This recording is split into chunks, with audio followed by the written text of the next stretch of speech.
Ladies and gentlemen， 请给洪大哥一些掌声。谢谢，也给邓超一个掌声。我觉得还不够热烈啊。还可以大一点点吗？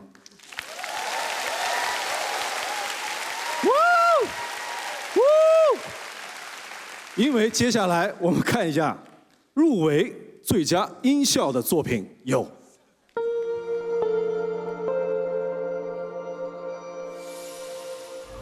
龙小竹、张金岩、暴雪将至，阳江、赵楠、影，李丹峰、施宗林，地球最后的夜晚，郭李启、范宝德，富康，风中有朵雨做的云。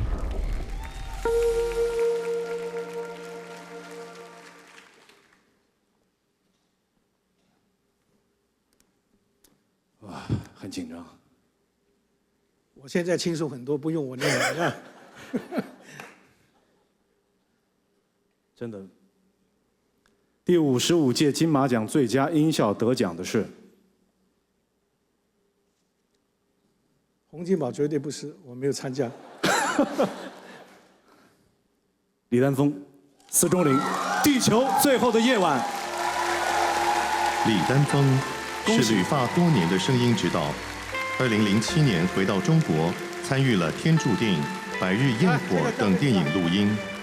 施宗林是资深录音师，参与作品包括《倭寇的踪迹》《山河故人》等。这是他们第一次入围金马奖。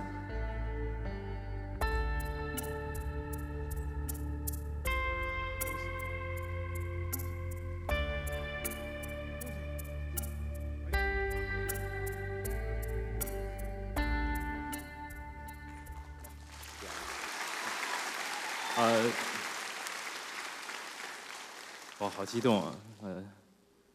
大家好，我是李丹峰，是《地球最后夜晚》的声音设计。然后站在我旁边的是我的伙伴，施宗林老师是录音师，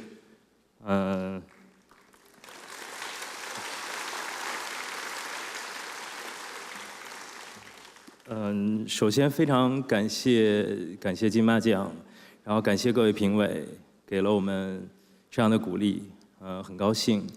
然后感谢我们的团队，感谢毕赣导演，能让我们这次玩得这么开心，然后感谢我的家人，然后感谢我的团队，我觉得，其实从法国回来，有一段时间非常彷徨，不知道是要继续做电影，还是要干点别的，或者去当个翻译什么的，然后最终决定做电影，是因为电影是一种分享的艺术，是可以和大家在一起去讨论、共同创作、共同表述，我觉得特别的美妙这个过程。所以真的非常谢谢大家，然后谢谢我们声音设计的团队，谢谢瑞峰，不知道他在不在看，然后谢谢小满，谢谢我的音效设计留言，然后我们的前期团队留给他来说。谢谢地球组的全体工作人员对声音的大力支持，同时也谢谢我的伙伴朝阳和梁凯，谢谢他们努力的付出，谢谢。